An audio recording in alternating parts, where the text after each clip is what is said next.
it if it was going to be this way. I did not want to grow up. मैं बड़ा नहीं होना चाहता था जो ऐसी चेंज हो रही थी अपनी ज़िंदगी में जो बदलाव देख रहा था। अगर ऐसा ही चलता रहा तो मैं बड़ा नहीं होना चाहता था। I just wanted to crawl up and die. मैं मर जाना चाहता था। I walked around school like a zombie. मैं स्कूल में एक जिंदा लाश की तरह गया। Everything felt surreal and I was not sure what was going to happen. तो हर चीज़ मेरे लिए अजीब थी और मुझे नहीं पता था क्या होगा। All the security I had known from my old school, my friends, my house and my cat had all been ripped away. मेरी जो सभी सुरक्षित चीज़ें थी, मेरा स्कूल, मेरे फ्रेंड, मेरा घर, मेरी बिल्ली, सब मुझसे दूर चले गए थे।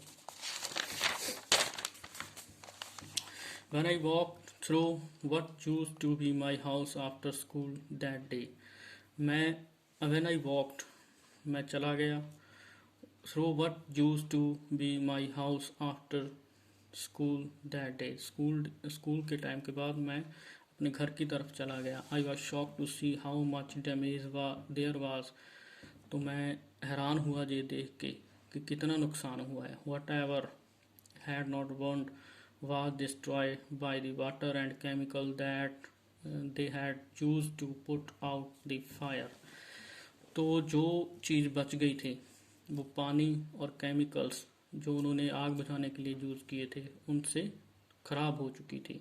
The only material thing not destroyed were the photo albums, documents and some other personal items that my mother had managed to heroically recuse। तो सभी चीज़ें थी, फ़ोटोज़ थी और डॉक्यूमेंट्स से उनको छोड़ के सभी चीज़ें तबाह हो चुकी थी जिन चीज़ों को मेरी माँ ने बचा लिया था। But my cat was gone and my heart ached for her. पर मेरी बिल्ली जा चुकी थी और उसके लिए मुझे बड़ा दुख था। There was no time to grieve. पर दुख करने का समय नहीं था। My mother rush me out of the house. मेरी माँ मुझे घर से बाहर लेके आई। We would have to find a place to live.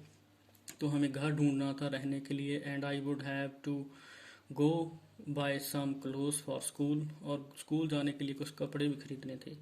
We had to borrow money from my grandparents. हमें पैसा उधार लेना पड़ा मेरे दादा दादी से। Because there were no credit cards, cash or even any identification to be able to withdraw money from the bank। क्योंकि ऐसा हमारे पास ना तो क्रेडिट कार्ड था, ना कैश था, ना कोई ऐसी आइडेंटिफिकेशन थी जिससे हम पैसा निकलवा सकते बैंक से। Every day everything had gone up in smoke. हर चीज़ जल चुकी थी। That week the rubble that used to be our house was being cleared off the lot। इस हफ्ते हमारे घर का जो कूड़ा करकट था वो साफ हो चुका था। Even though we had rented an apartment nearby। और हम उसी घर के पास एक किराए के घर में रहने लगे। I would go over to watch them clear away garbage, hoping that my cat was somewhere to be found। तो मैं उन्हें देखने जाता साफ करते हुए इस आस में कि मेरी बिल्ली शायद मुझे मिल जाए। She was gone. वो जा चुकी थी। I kept thinking about her. मैं उसके बारे में सोचता रहता। As the vulnerable little kitten in the early morning when I would disturb her and get out of bed. तो मैं सुबह उसे डिस्टर्ब करता था बेड से उठाने के लिए। She would tag along after me. तो वो मेरे पीछे चल पड़ती। Climb up my robe and crawl into my pocket to fall asleep. तो वो मेरे पीछे चल पड़ती, मेरे ऊपर चढ़ जाती, लेटती और मेरे पास सो जाती। I was missing her terribly. मैं उसे बड़ा मिस कर रहा था। It always seems that bad news spreads quickly. ऐसा लगता है कि बुरी खबरें ज़्यादा तेज़ी से फैलती हैं।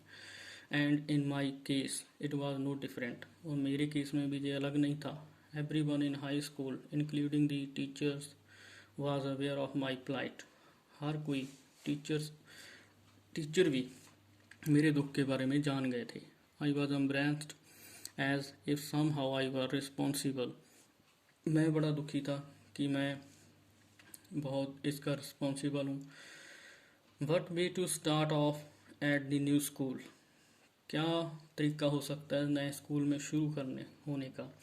This was not the kind of attention I was looking for. मुझे ऐसी अटेंशन नहीं चाहिए थी.